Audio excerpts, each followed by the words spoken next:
Hello, Namaskar. This is Firstpost and you're watching Vantage with me, Palki Sharma.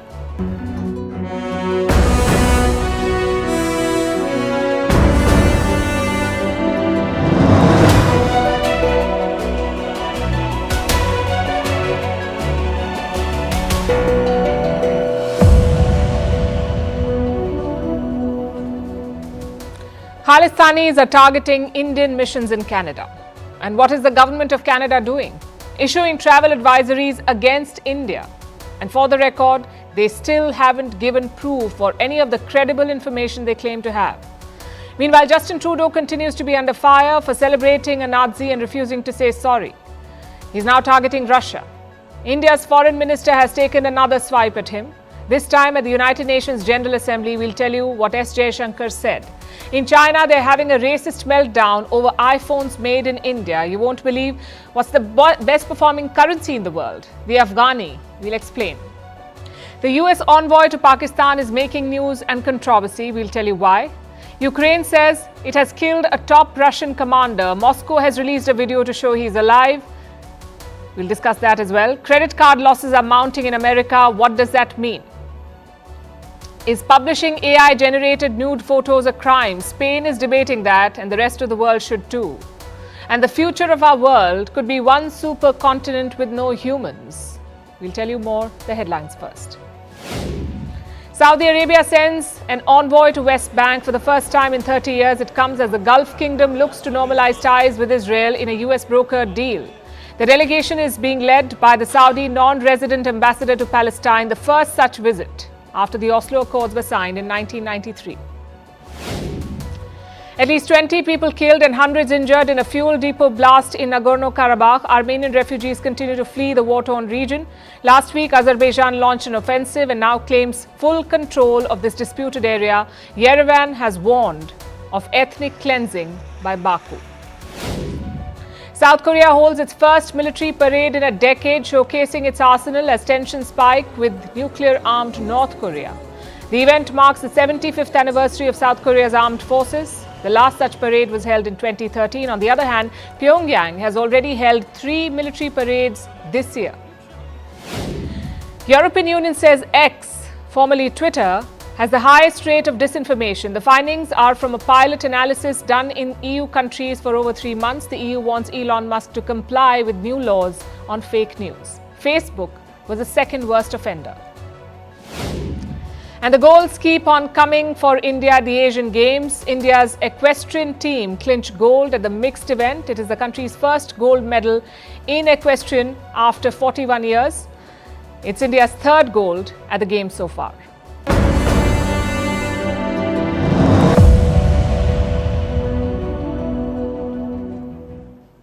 Trudeau versus India. It's going from bad to worse. Khalistanis are targeting Indian missions in Canada. They're holding violent protests. But guess who's issued a travel advisory? The government of Canada. It says Canadians in India must exercise caution. Against what? Protests, apparently. There are none on the streets yet in India. So what's the basis of this assessment? Social media posts, apparently. They fear protests. And this is incredible. So much fuss about a perceived threat when Indians in Canada face an actual security threat. The pictures tell the story. This happened yesterday in multiple Canadian cities. Khalistanis targeted Indian missions. In Toronto, they burnt the Indian flag. In Ottawa, they gathered outside the Indian High Commission. The organizers are a group called Sikhs for Justice, SFJ. It's a terrorist group. It is ramping up its efforts. It has launched a campaign. Do you know what it's called?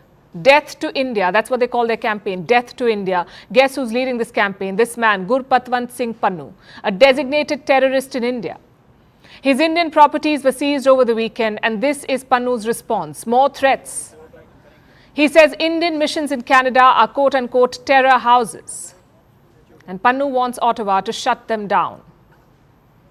This is an obvious security threat. Has Justin Trudeau condemned it? Has he made any commitment to keeping Indian missions safe? As of this evening, he hasn't spoken about it. All that Canada has done is put some barricades and deploy some security personnel outside Indian missions. Last week, New Delhi had escalated the matter. It was concerned about the security of Indian missions and diplomats.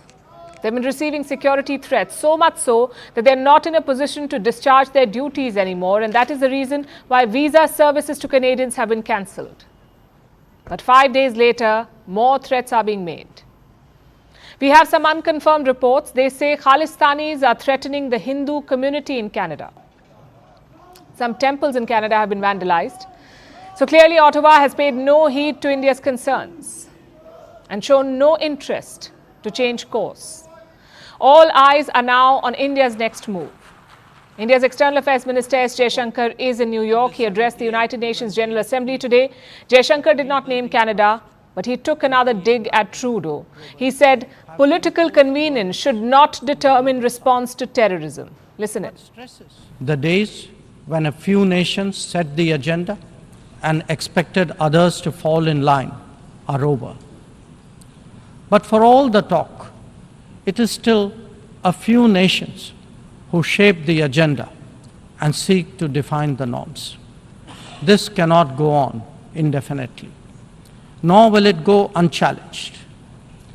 And for a start, that means ensuring that rule makers do not subjugate rule takers.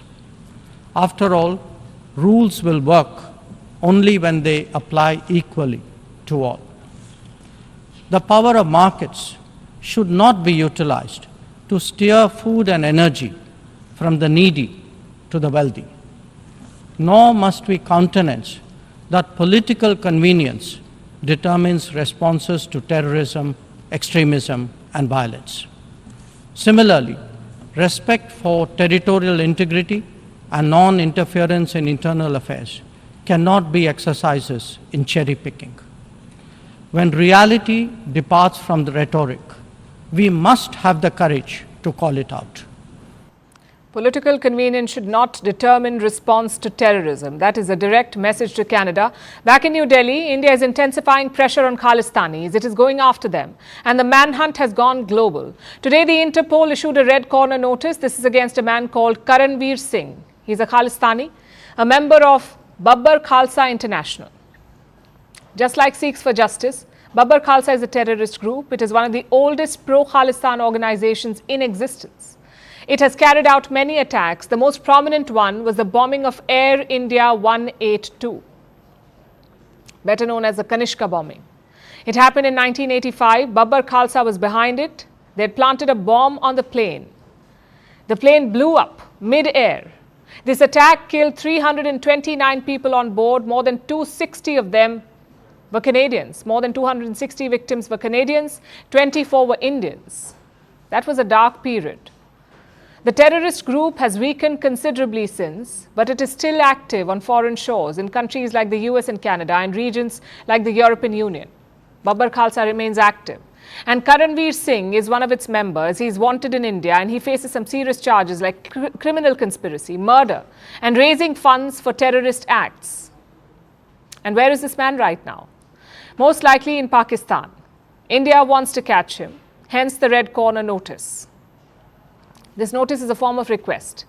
195 countries are Interpol members. All of them get a red corner notice when it's issued. Pakistan is on this list. This notice basically asks all the member countries to detain the person in question. This one, like I said, is against a Babbar Khalsa member. Babbar Khalsa has links with a group called the Khalistan Tiger Force, KTF. This too is a terror outfit, and it was run by Hardeep Singh Nijjar. He led the KTF.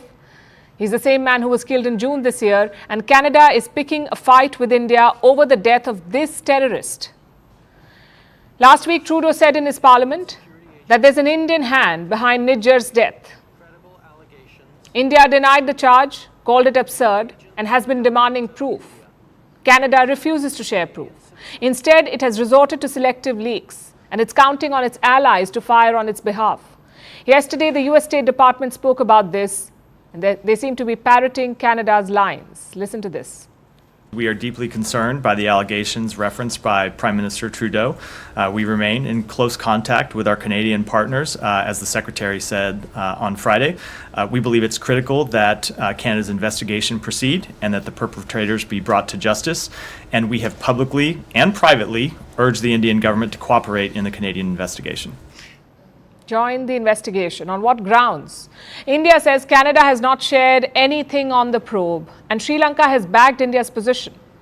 The Lankan foreign minister has called Trudeau's allegations outrageous. His name is Ali Sabri. He said, some of the terrorists have found safe haven in Canada. The Canadian Prime Minister has this way of just coming out with some outrageous allegations without any supporting proof.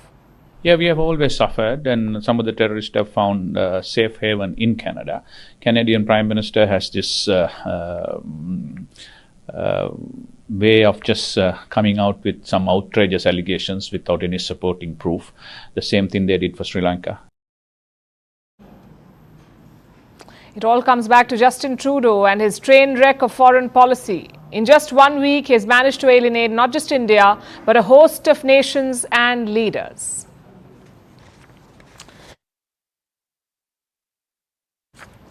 Trudeau is limping from one controversy to the next. The latest one was on Friday.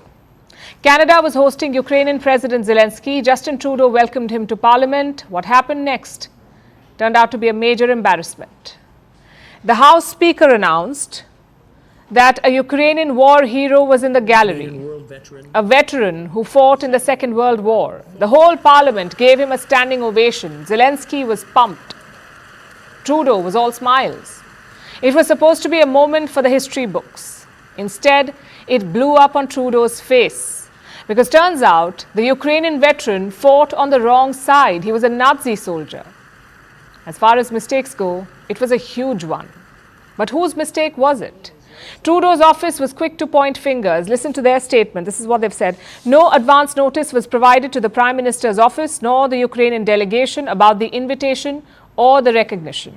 In other words, not my fault, blame the Speaker.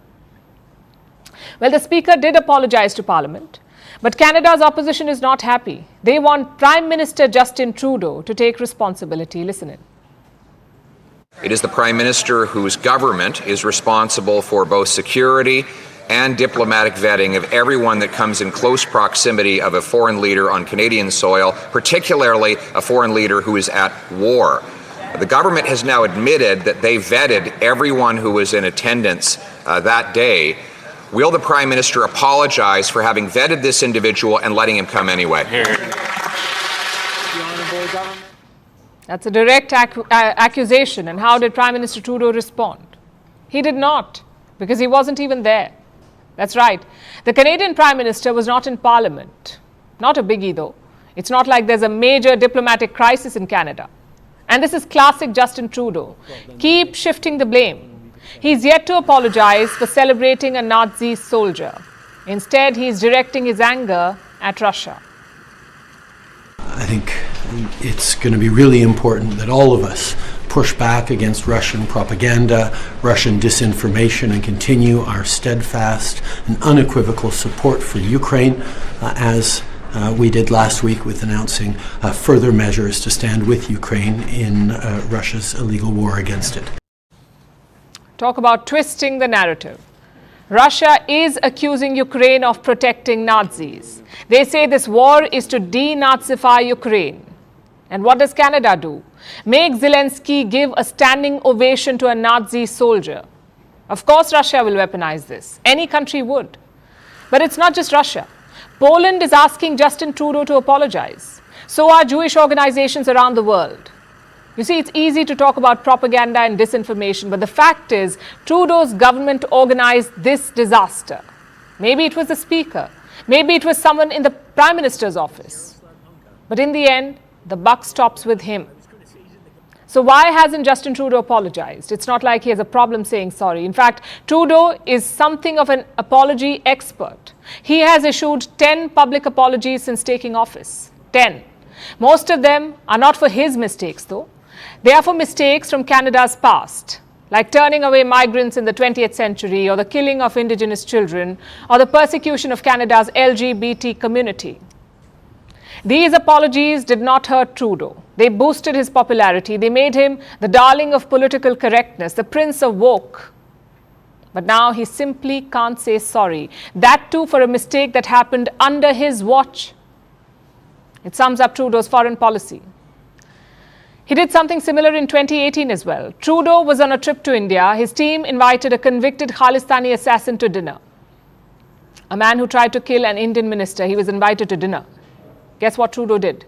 He did cancel the invite, but he also quickly shifted the blame. Listen to his statement from then.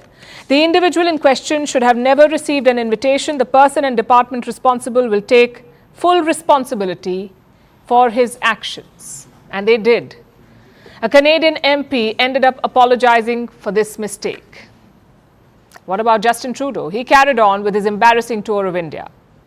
It's hard to miss the trend here. Inviting the Nazi soldier is the speaker's mistake. Inviting a Khalistani assassin is a lawmaker's mistake. So what exactly is Justin Trudeau responsible for? At least his hairstyle, hopefully. With India, Trudeau is doing more of the same, shooting and scooting.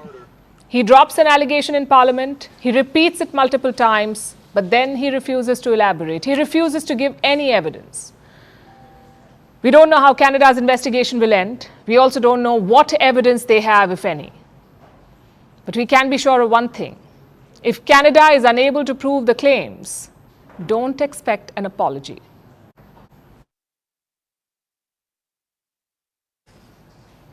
And speaking of apologies, Chinese citizens owe one to India. They've been saying some horrible things about iPhones made in India. Horrible and racist. First, let me give you some context. Apple now produces iPhones in India, including their latest model, the iPhone 15. It is produced in India, and these Indian models were released alongside Chinese ones. This has never happened before. Usually, the Chinese models are released first, and the others follow. But now Apple is looking to diversify. They want to shift supply chains out of China, and the Chinese don't like it. Look at one comment on their social media. This is what it says. Let's tear off the packaging and savor the aroma of curry. It's all right in India. It's clean and hygienic, folks. How original, curry and India. There is a lot of fake news circulating about Indian iPhones. Some say they won't be sold in Europe, that made in India iPhones failed European quality checks, so the Chinese ones had to be sent instead. Needless to say, it's fake news, and Chinese state media themselves busted it. Indian iPhones are being sold everywhere. Some Chinese citizens are also discussing how to identify a made in India iPhone. You heard one theory, check for the curry smell. Another theory is that Indian iPhones are dirty. Why? Because Indians do not use toilet paper. Again, how original. A lot of these comments use the word asan. It's a derogatory Chinese term. It refers to people in India and Pakistan. What does this racist meltdown really tell you?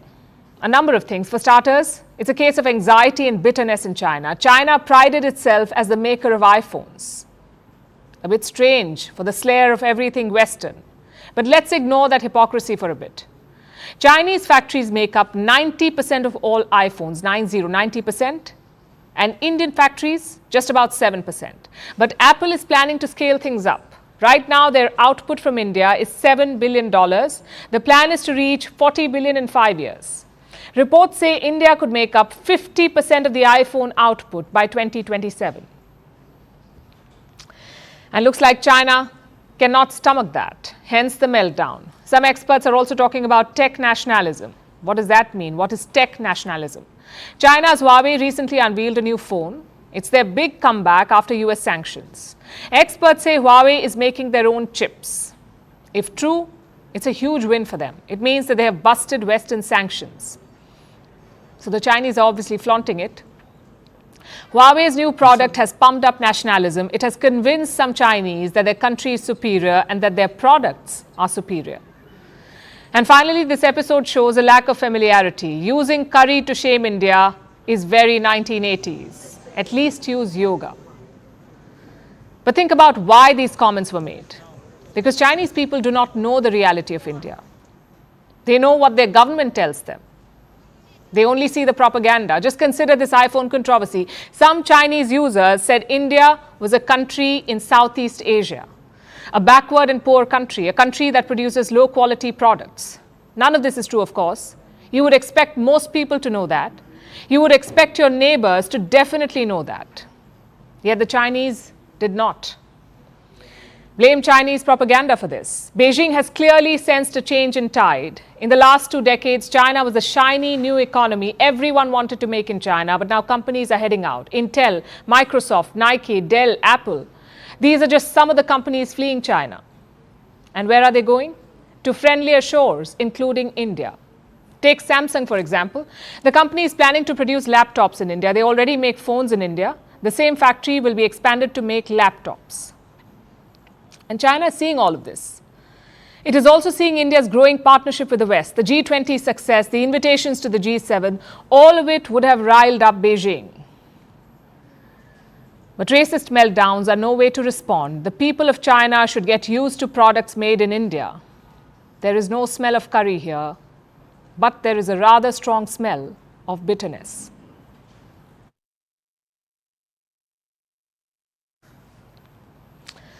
I have a question for you now. What is the world's best performing currency right now? Your first guess might be the US dollar, perhaps the euro, Japan's yen, even the British pound. But let me tell you, all of these currencies are being outshadowed by this one, the Afghani. It's the currency of Afghanistan, the Afghani, and it's the top performer right now.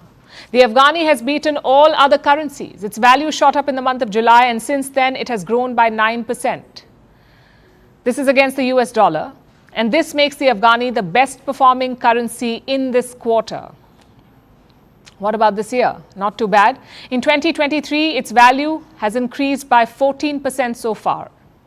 The Afghani ranks third in the pecking order, right behind Colombia's peso and the Sri Lankan rupee. Now let's take a closer look at these numbers. After the Taliban's return, the Afghani had collapsed. At the time, $1 got you about 104 Afghanis. And what's the value today? $1 is worth about 78 Afghanis, so it's better than the Indian rupee. The currency has made a significant recovery. And how did this happen? Did the Taliban take a crash course in macroeconomics? Well, certainly not. But when they seized power, they wanted to control the Afghani too. They wanted to control the currency, so they came up with some rules. The Taliban announced a ban on the US dollar and the Pakistani rupee. Locals were not allowed to use them, and transacting in these currencies was banned. In 2021, all foreign currencies were declared illegal in Afghanistan. So now the Afghani is the only option for the people there. If you want to buy something from the local markets, that's what you use, the local currency. Earlier this year, more restrictions kicked in. The Taliban once again targeted the US dollar. They imposed an export cap. People leaving Afghanistan could only take a certain amount of dollars with them, and the restrictions were very specific. If you're crossing by the land border, you could take up to $500, 500 US dollars. If you're flying out of an airport, you could carry up to 5,000 US dollars. These new rules apply to online trading as well. In 2022, the Taliban banned online forex trading. And you have to hear the reason for this. The Taliban said forex trading is against Islam. Full marks for creativity. At this rate, the Taliban could give China's Communist Party a run for their money.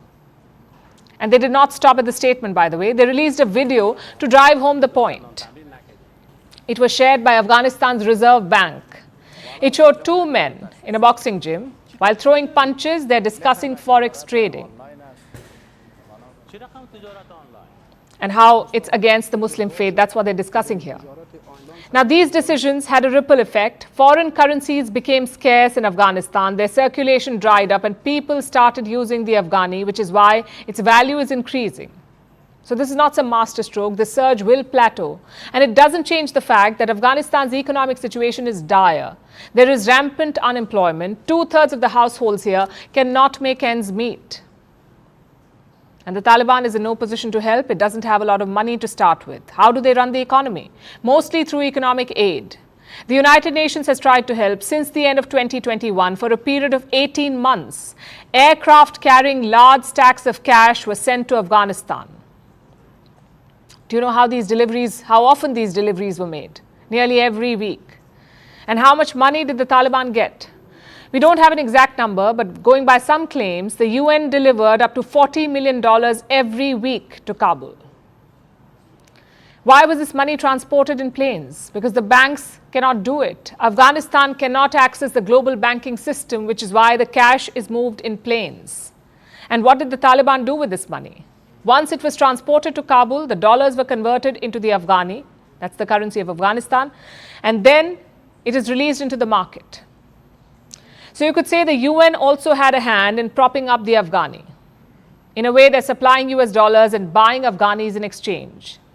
Despite all of this support, the economy is a mess. Before Kabul fell, Afghanistan had at least $9.5 billion in reserves. Now this money is frozen. The US and its allies cut off Kabul's access in 2021. It happened right after the democratic government fell. Now recently Washington said it will release some of these funds, but then the plan was put on hold. The US found that Afghanistan's central bank is not independent. Washington had concerns. It feared that the money could end up in wrong hands, that there are no checks and balances, anti-money laundering controls or safeguards against terror financing. This should not be surprising. After all, a terror group is running this country. What else did the US expect? So the Taliban will keep asking for more aid while millions of Afghans continue to suffer. Usually, a strong currency is a source of national pride. But for the Taliban, a strong Afghani is like having a gun that won't shoot.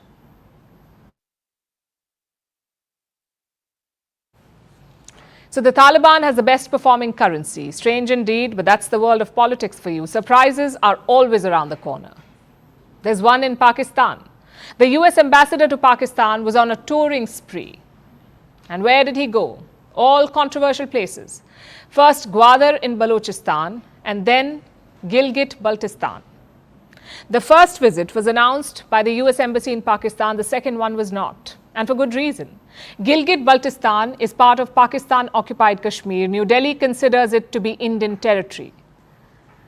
So why did the US ambassador go there?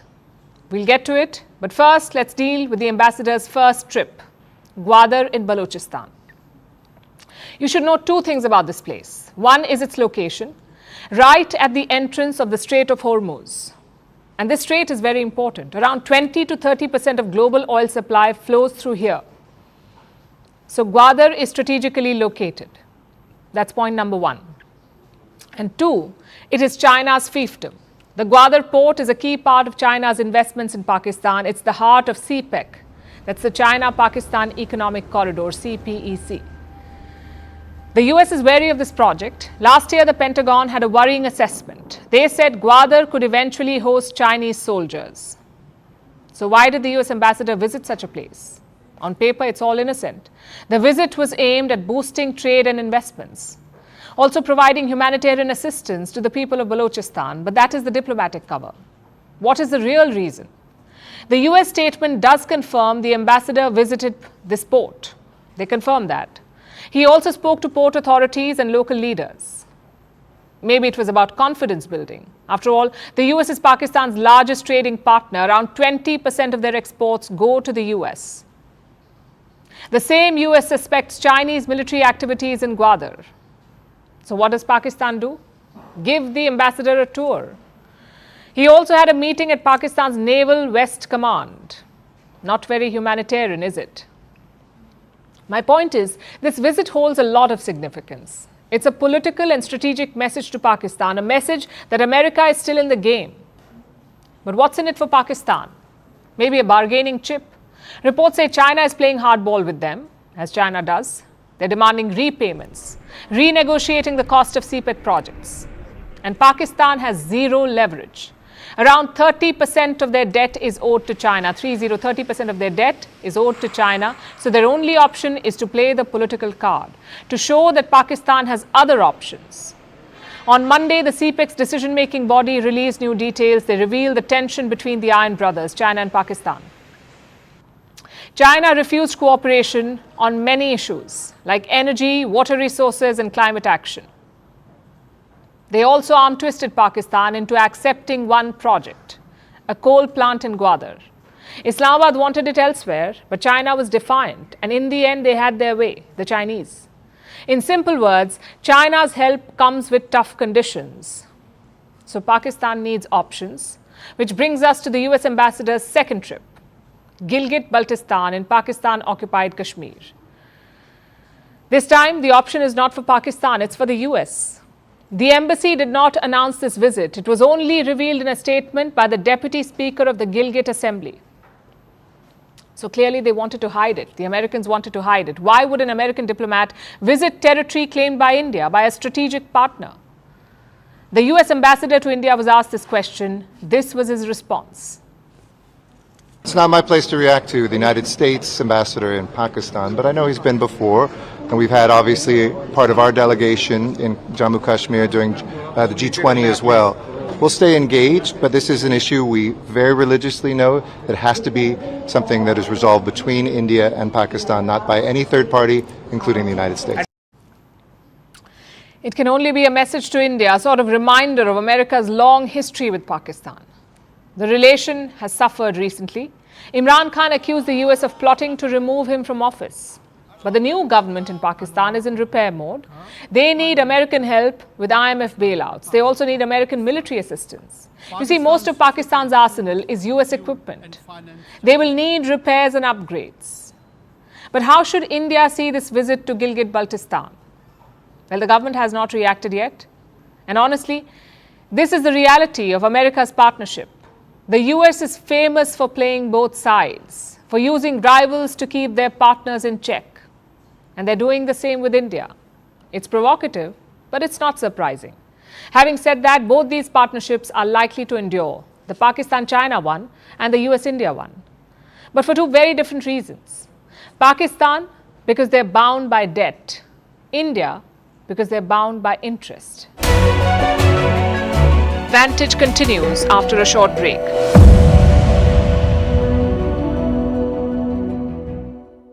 Information we're going to bring you is information put forth by sources. This is a sort of chronological look at the treatment of the issue of Khalistan on Canadian soil over the last few decades. Let's start by taking a look at the 1980s.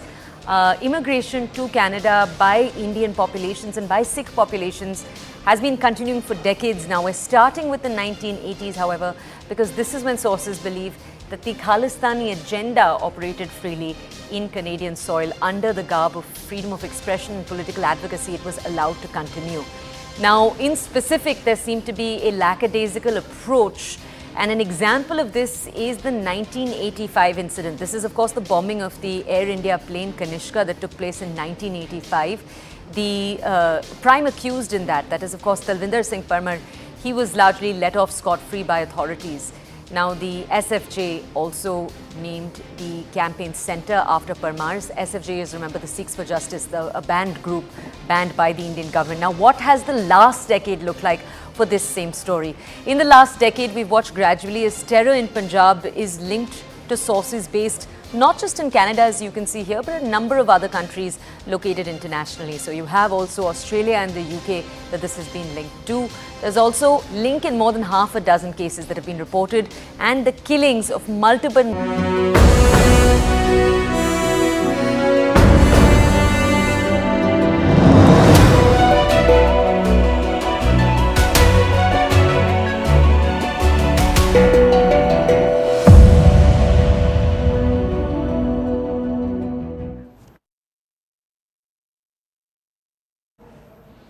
Now let's turn our attention to the war in Ukraine. Yesterday, Kiev announced a high-profile scalp, a Russian commander.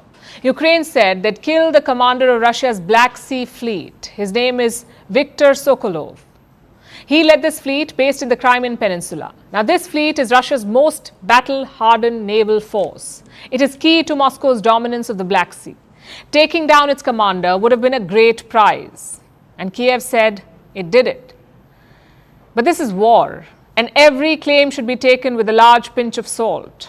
Initially, Russia refused to comment on this announcement, but today they released a video that completely rubbishes Ukraine's claims. Here's a report.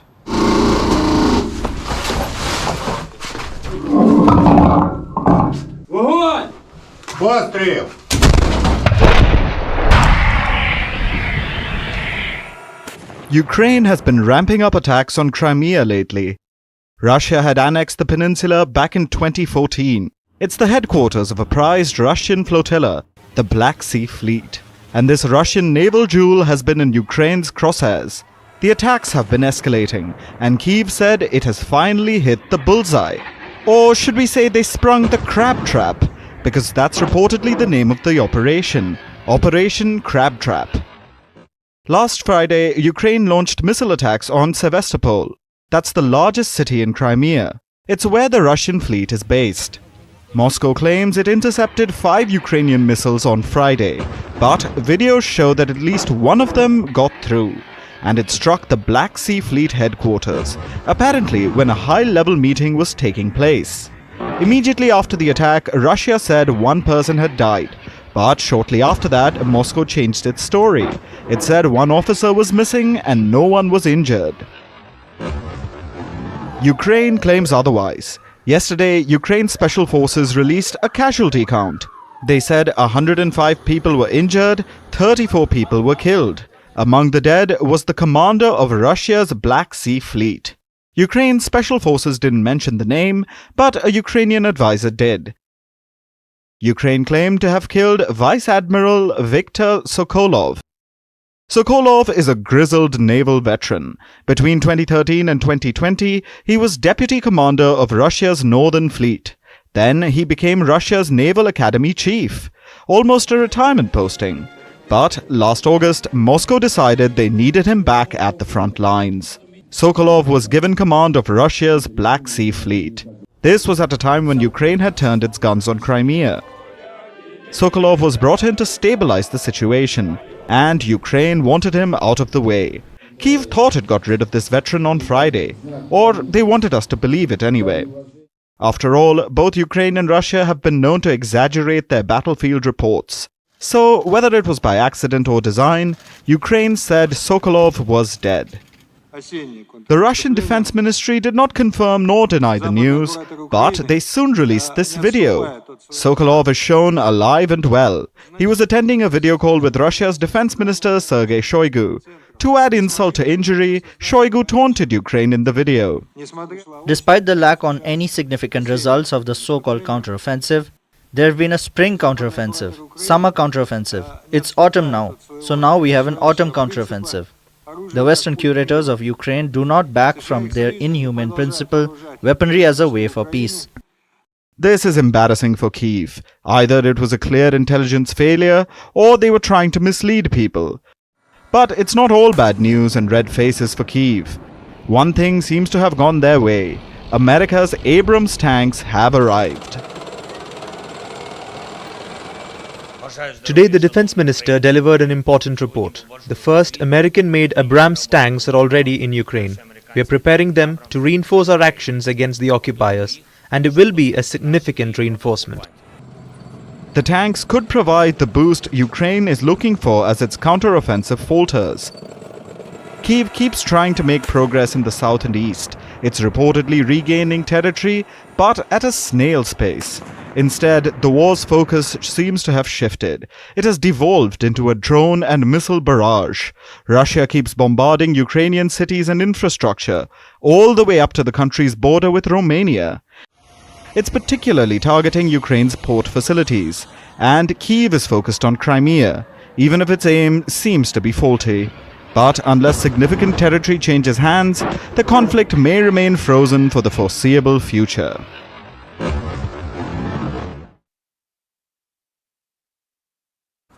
Do you use a credit card?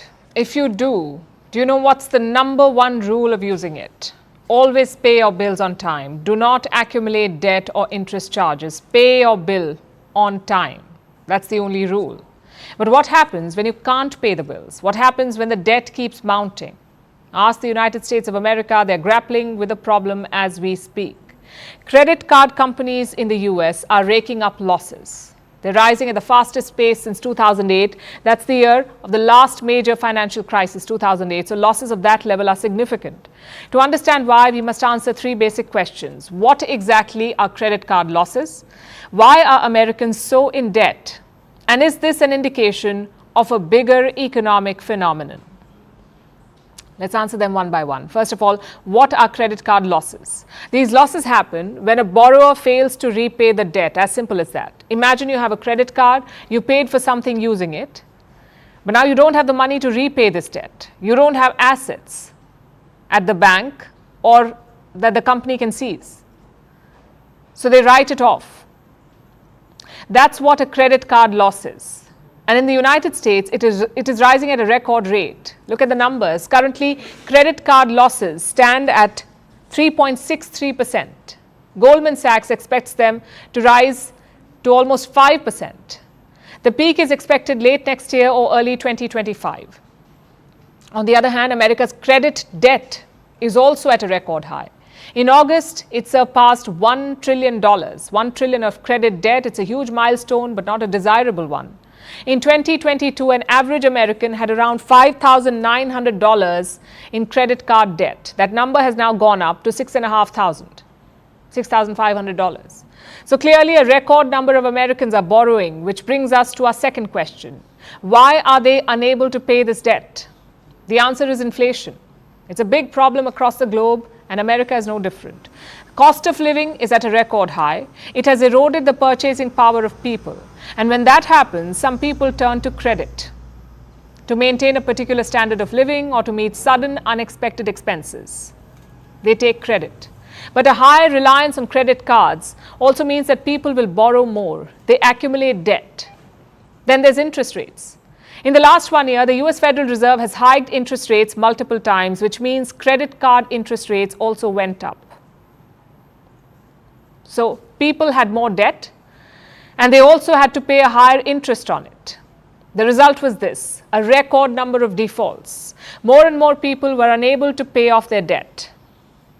Now here's something else you should know. Financial institutions carry such debt as assets on their balance sheets. They want more people to borrow. It works for them. They make money off it. But when these borrowers fail to pay back, the assets lose value. So they're written off, and this leads to losses. And when these losses become too high, regulators intervene. They make it harder for people to borrow money. But this measure is a double-edged sword. It can protect consumers and companies, but it can also stifle economic growth. Which brings us to the last question. Is this trend an indication of something bigger? Credit card losses are usually a worrying trend. They're associated with the financial crisis, like a recession. It's very rare to see such losses piling up at this rate, especially when an economy is not in recession. What does it say about the United States? Is a recession coming? Well, as of today, there are signs of resilience. Inflation has cooled off. The economic outlook is better, but it's still a long road ahead. Interest rates are at a 20-year high. So even if the US averts a recession this year, it's hard to say what the case will be in 2024. It could be a recession or a soft landing. And neither sounds good, especially in an election year.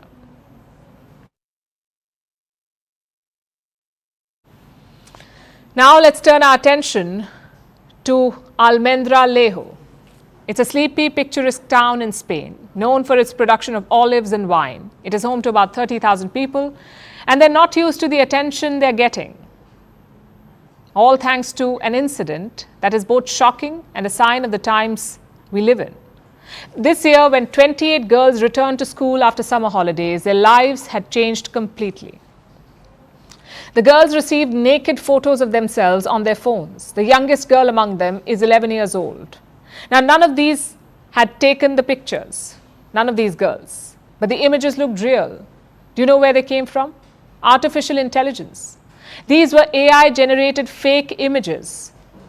Now, an investigation is underway, and Spain is grappling with some questions that the rest of the world must also consider. Is publishing AI images a crime? Is it punishable? And do we have laws for this? Here's a report. Our world economy is not in great shape. But do you know what is? The non-consensual deep-fake porn economy. As unhealthy as it is, it's an amazing health, and it's becoming disturbingly pervasive. What is a deepfake? It's a hyper-realistic image, video or audio where a person's face, body or voice has been digitally altered. So much so that they look or sound nothing like themselves. It's done with the help of artificial intelligence or AI. AI-generated imagery has been around for some time, but now it's become quite sophisticated, kind of like Puffer Jacket Pope. These images of the Pope went viral this year. And while this is amusing, the technology itself has a dark side. It's no laughing matter.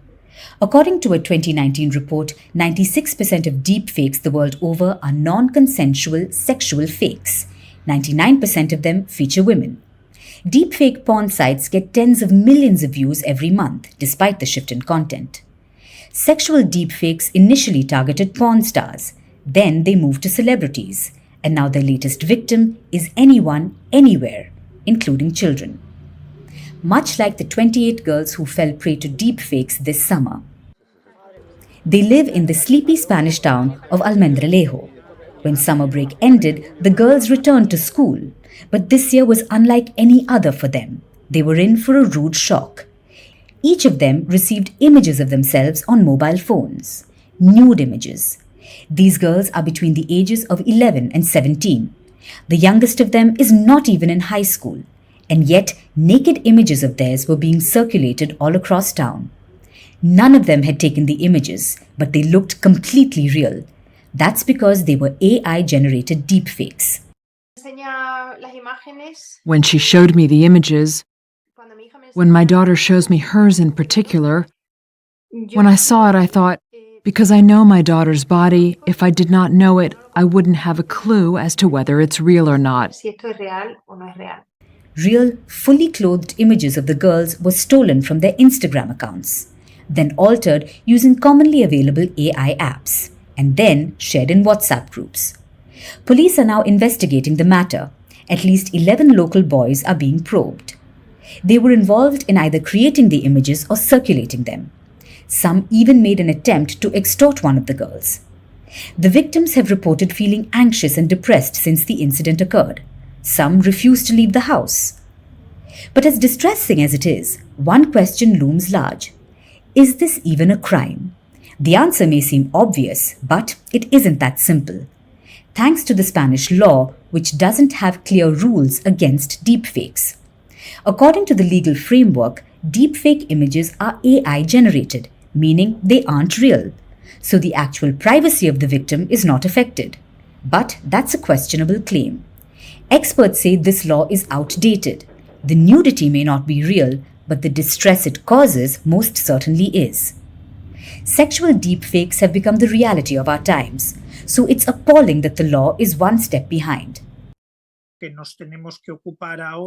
What we have to deal with now is essentially to see what responsibility the people who have participated in creating and distributing these images have, and also to see how to prevent further victimization and further dissemination of these images, which is another issue too. While this is important, it also screams complacency. How many lives are going to get ruined before politicians sit up?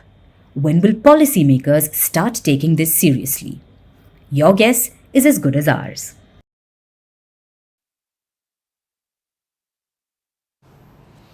Have you ever seen a child play with multicolored clay? They usually want to create a masterpiece with it, be it a castle or a monster or even pizza. They start strong, but eventually their patience runs out. In most cases it does. That's when their temper rises and they squish their creation. What's the result? One giant chaotic mold of harlequin clay. No one can tell where the red ends and the blue begins. And that's probably the future of our planet. Our world's temperature is rising too. It is getting warmer. Reports say in the distant future, this will force, in fact, all the continents to merge into one. So we'll have one supercontinent. It may sound cool, but it could wipe out all humans and mammals. On that alarming note, here's a report. Mammals have been the world's greatest evolutionary success story. This is an undisputed fact. It's been 250 million years since reptile-like animals evolved into mammals. Today it sounds a little jarring, maybe because it reminds us of a middle school science lesson, or because it sounds downright weird. But either way, mammals have come a long way, exactly halfway to be specific, and now they have only another 250 million years left. At least that's what a team of scientists is predicting. They tried to understand our future world, and they say a mass extinction is due in the distant future.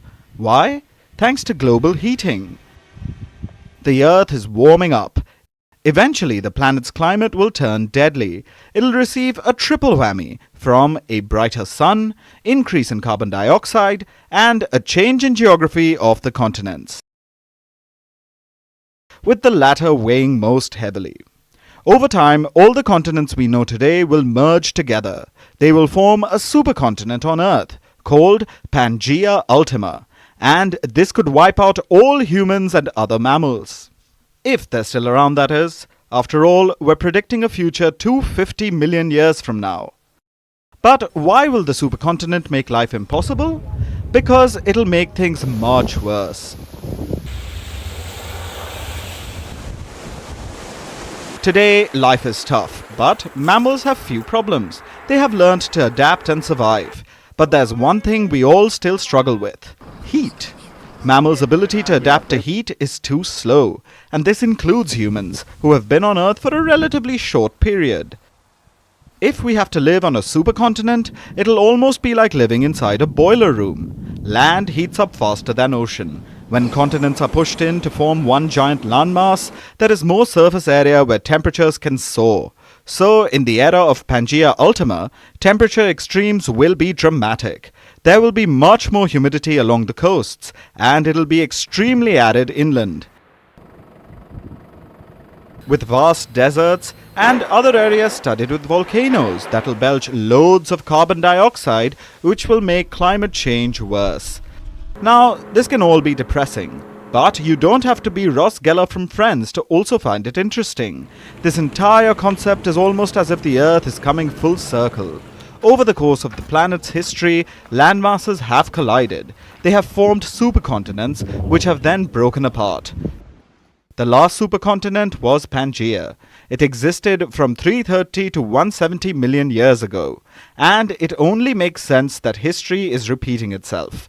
So this report could be an alarming warning of mass extinction, but it is also a sobering reminder of transience.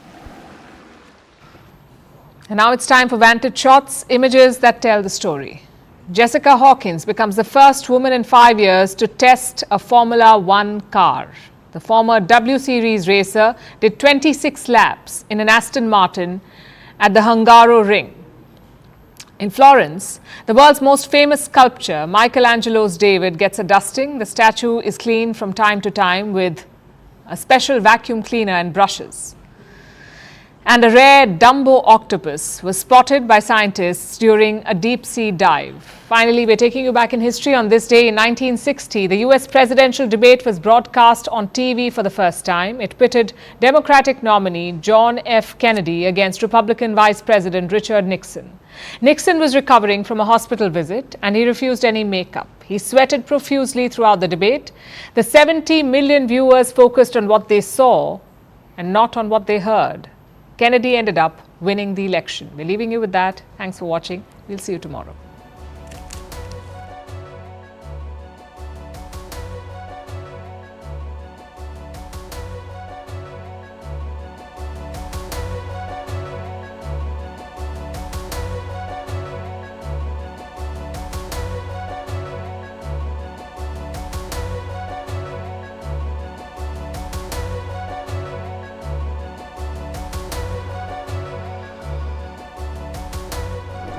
They must be.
done.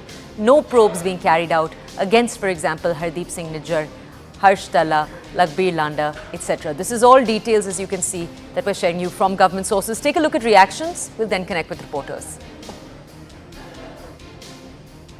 What I will say is we are deeply concerned by the allegations referenced by Prime Minister Trudeau. We remain in close contact with our Canadian partners, as the Secretary said on Friday. We believe it's critical that Canada's investigation proceed and that the perpetrators be brought to justice. And we have publicly and privately urged the Indian government to cooperate in the Canadian investigation. Yeah, we have always suffered, and some of the terrorists have found safe haven in Canada. Canadian Prime Minister has this way of just coming out with some outrageous allegations without any supporting proof.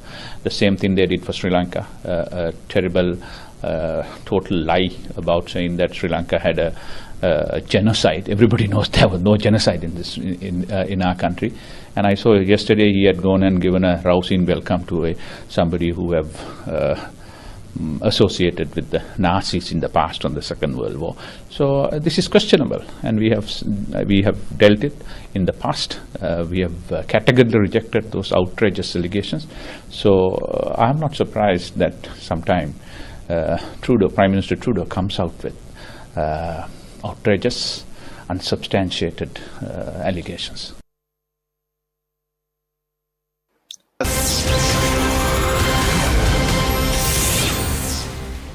A very warm welcome. You're watching Breaking on News 18. I'm Akanksha Swaroop. We dive into this segment with some breaking inputs coming in from Maharashtra.